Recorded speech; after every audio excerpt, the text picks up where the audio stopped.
Воспитанники дома-интерната «Надежда» смогут самостоятельно выращивать овощи даже зимой. В интернате появилась теплица. Здесь уже было 2 открытых огорода. И о том, как работать с землей, ребята знают не понаслышке. Благотворительную поддержку дому-интернату оказала компания «Русгидро». Подробнее обо всем Алана Томаева. Мурат Гокичаев в своем юном возрасте уже знает, как правильно подрезать деревья и сажать овощи. А главное, понимает, здесь важен не только физический труд, но и бережное отношение к каждому саженцу. Он уже несколько лет учится вспахивать землю своими руками, и сажать и поливать. Получается неплохо, признается Мурат. Земля нравится мне, работать с землей. Земля нам дает еду. Поэтому, да, тебе нравится? Да. Но у меня свой участок тоже будет, я там буду сажать. Я уже буду знать, как садить лук, зелень, фасоль.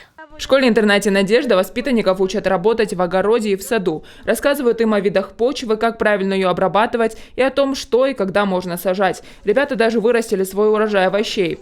В интернате 2 открытых огорода, теперь появилась еще и теплица, поэтому работать ребята смогут и зимой. Мы сажали, сеяли семена, учили детей, как ухаживать за огородом,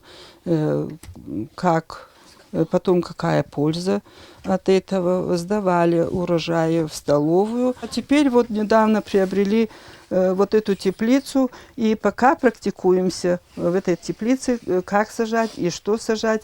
Чернозем надо завести сюда. И потом мы еще подумаем, что нам здесь посадить. Теплицу открыли в рамках благотворительной программы «Русгидро». Ее реализуют во всех регионах страны, где работает компания. Школе-интернату «Надежда» Русгидро помогает часто. По просьбе руководства интерната мы приобрели генератор, необходимую мебель и вот эту теплицу. Ну, как мы надеемся, дети благодаря работе в теплицах приобретут новые трудовые навыки для них, новые знания какие-то, которые помогут им в дальнейшем в их жизни. В интернате особое внимание уделяют всестороннему развитию воспитанников. Ребят учат азам разных ремесел. Все для того, чтобы в будущем каждый нашел свое дело. Вот в этом году планируют нам построить спортзал.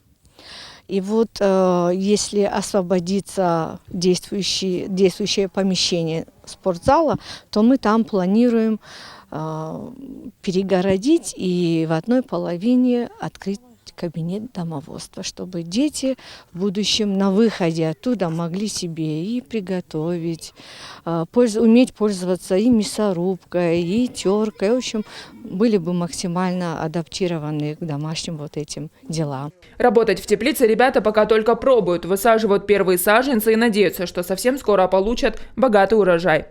Алана Томаева, Диана Каболоти. Новости Осетии.